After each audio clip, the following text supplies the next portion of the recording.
Stay tuned, we got stuff cooking up in here. Gonna chop y'all up. Look at all of this. Karate style.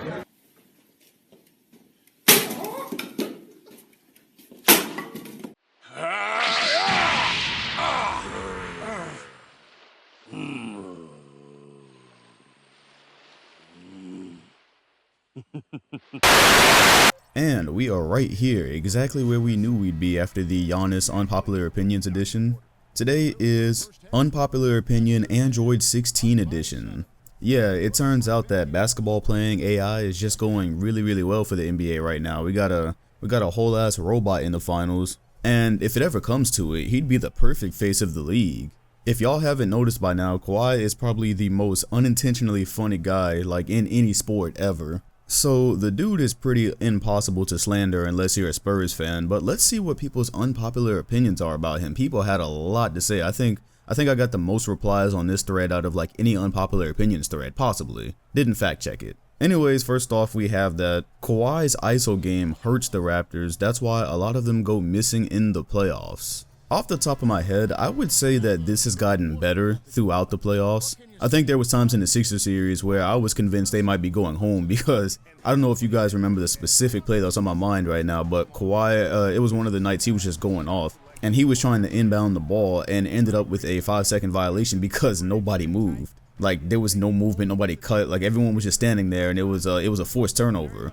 Either it was a turnover or a 5-second violation, can't remember. But I think that problem was, I don't think that was as big in the Bucks series. I think a lot of other guys showed up. Fred VanVleet, Marc Gasol was hitting his open shots. It was almost though like, yeah, somebody did have to urge Marc to be more aggressive and look for his shot more, because not even just Gasol, but I did notice in the Bucks series there were times where guys would be pretty open on the three-point line. Like they had a good shot, but then they would pass it up to get the ball to Kawhi. But in terms of specifically Kawhi and his ISO game, I just think that's something, I don't know how you add this in the offseason, but yeah, his court vision could be better. Just because there's specific times where Kawhi has missed open guys on like his drives or when help is coming or when a double is coming. I've seen a lot of examples of him just straight missing people. But other than that, like most of the time he's pretty efficient. I would say his ISO game is so strong that it potentially opens up the floor for a lot of his teammates. Like I'm pretty sure that's what helped Gasol get a lot of open shots last round, and the Bucks were choosing to try to play off and I guess try to get beat by Gasol, but he shot really well. Shot 41% actually. But to this point, yeah, I did mention for a defensive strategy, I bet the Warriors are going to be sending a lot of help and be forcing Kawhi to make decisions, just because that might be the only weak part of his game, or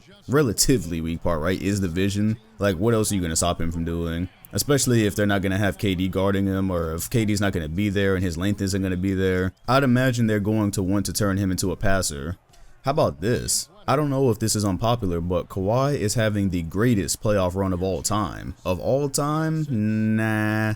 Yeah, that's definitely unpopular. You know, the thing I'm seeing on Twitter happen right now is this run is actually being compared to LeBron's run last year. And there's a certain section of people that are accepting it, and then there's a certain section of people that are saying, don't even compare it. Now, the don't compare it section, that's ridiculous. You can definitely compare Kawhi's, like the last two playoff series. The reason that it's comparable, first of all, Kawhi has played out of his mind, but then the strength of the opponents was definitely stronger too. This Sixers and Bucks team, they are both better than any team that Cleveland played last year in the playoffs. Like 100%, that shouldn't be up for debate, period. That being said, LeBron's run probably looks a bit more singular because that Cavs team is another notorious team for not being that great. Wasn't a whole lot of names there, it was really just, you know, more shooters.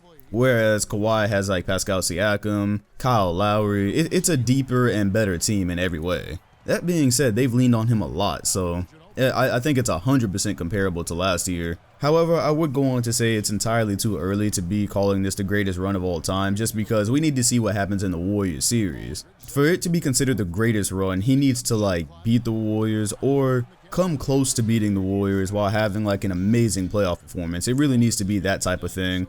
It can't be a thing where they go and they get beat and Kawhi kind of fizzled out. Then I think this run will it won't be remembered as great. It'll be remembered as 2 super amazing playoff series. A lot of it depends on what happens in the finals. Let's be real though, if they do beat the Warriors, and this is with or without Kevin Durant, if that happens, and he has a series even comparable to the one that he had against the Sixers, that will be in serious contention for the greatest run of all time. It will. You'll then be talking about the Sixers, then a 60-win Bucks team, and then the Warriors, and having him played great through all those series, that will be something.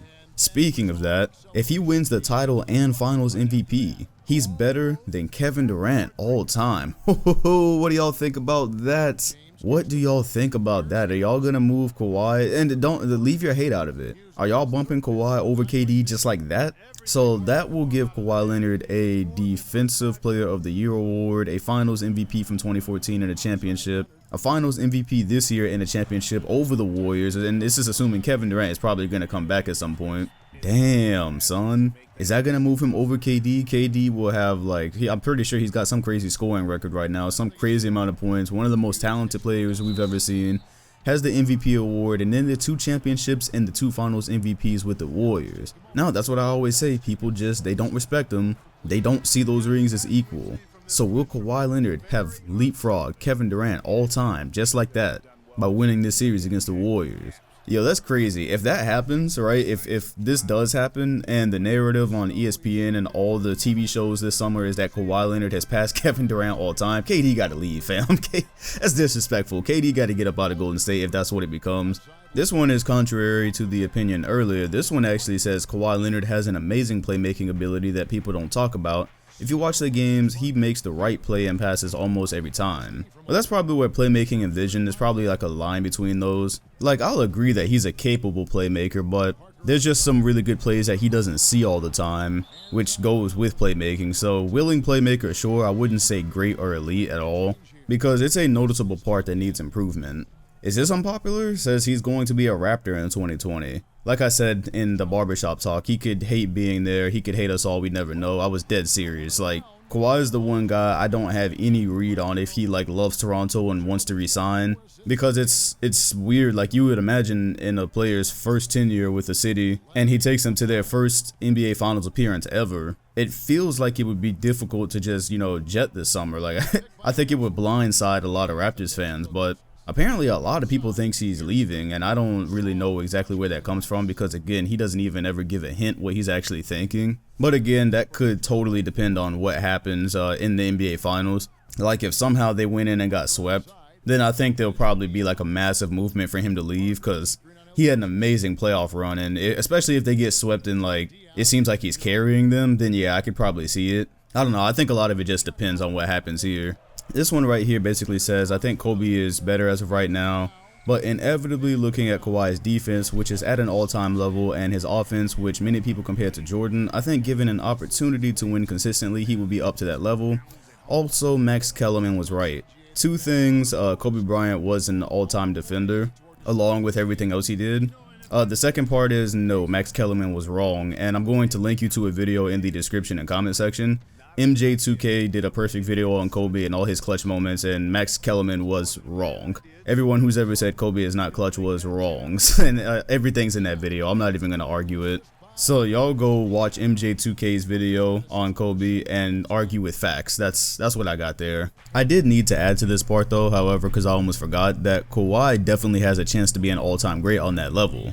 He's already got, and he could still add to more of his awards. He's got the Defensive Player of the Year, Finals MVP and championship. He can add both of those this year, Finals MVP and another championship. One day, if he's going to play a lot of the season, he could get an MVP award, but I don't know, because he said himself that he treats the regular season as practice. And I don't know, that just depends on a lot of things. Like, when you have Harden having a historic season and then Giannis has an historic season, Kawhi can just be consistently great and he may never end up with an MVP. That happens to a lot of players. But yeah, while I disagree that Max Kellerman was right, like I said, MJ2K video covers all of that. Kawhi Leonard on the track he's on right now has a giant opportunity to become an all-time great. close to that level, because think about it. The only thing that's really held him back so far, and that's made his progress a bit slow, is his health. He was a finals MVP and champion at 22 years old, I believe. And think about what we've seen since 2014. So I was thinking in 2017 is when Kawhi really became the Kawhi that we know today. That's when he came out like the superstar Kawhi. Before that, I think he was a great player on a great team. When 2017, that's when it was like, wow, this dude might be contending for an MVP award one day. He got hurt that playoffs and we basically didn't see him at all in 2018, but so the 2017 was an MVP campaign and they were in the Western Conference Finals, so it was a chance for a finals bid. We could basically say all of last year was taken off, and now he's back and he's in the finals. So it seems like he's going to be one of those players that as long as he's got even a decent supporting cast around him, his team is going to be at the top of things near the end of the season all the time. So he's got that chance, don't get me wrong. He's a better troll when answering media questions than Westbrook. There was actually a couple here about his personality, people saying that he has one of the most likable personalities in history. Another one saying that he's a comedic genius. Yeah, low-key, I wonder if Kawhi knows... I wonder if he knows what he's doing in these moments that he creates in the media. I think, like I said, it's unintentional. He is unintentionally hilarious. Like when they were down 2-0 and the reporter asked, he's like, where do you go from here, Kawhi? He's just rubbing his head. He's like, Toronto game 3. Then I believe Kristen Ledlaw asks him, she goes, how do you beat Milwaukee 4 times? And he's like, I don't know. I haven't done it yet.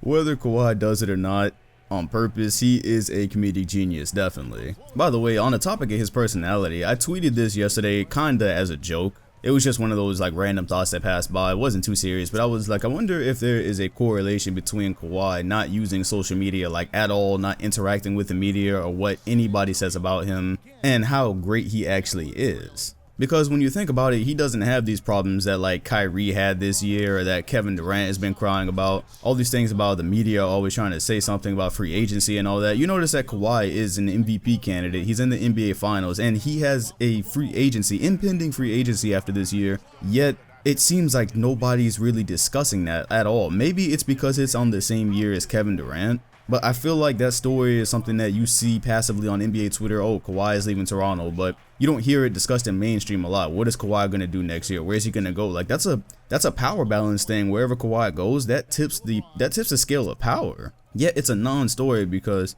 you don't hear anything from him. And it's because the man don't use any type of social media. It's like he doesn't hear what anyone ever says about him.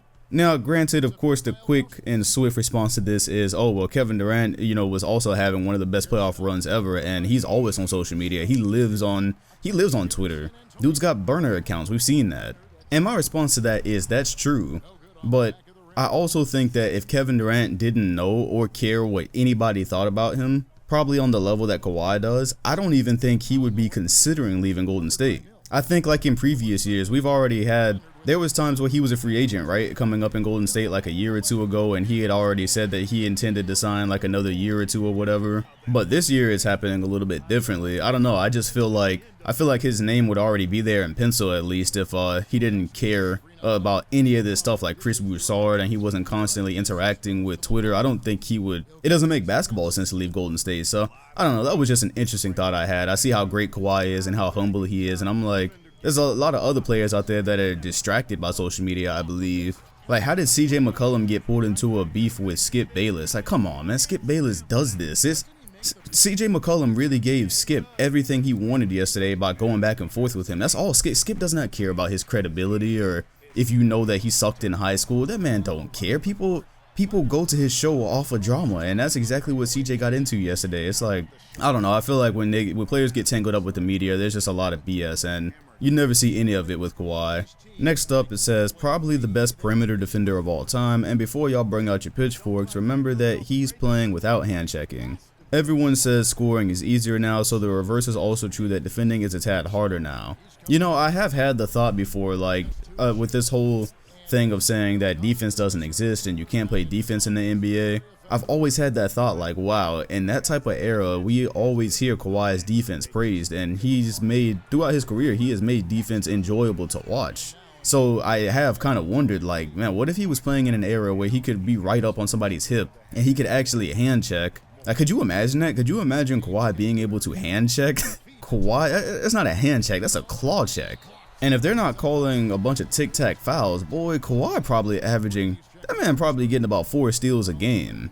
But yeah, even in this era, he manages to be an amazing defender and an all-time defender without fouling a lot of the time. So I think you'd have to do some comparisons though, like definitely be comparing him to like Scottie Pippen, because a lot of what Scottie did, if you watch, Kobe did a great breakdown on Scottie's defense, and it wasn't always just like him being up on somebody and pressuring them, and it was also his decisions on the defensive end that were really incredible. Like when you actually break down what he was doing, why he was facing a certain way, it was to get a desired result, and it was like he was a defensive mastermind. So if it's not already out there, Kawhi and Scottie's defense deserves like a real breakdown. And I think we'll take one more to wrap this up. Let's see here. Kawhi Leonard is nothing more than an elite role player.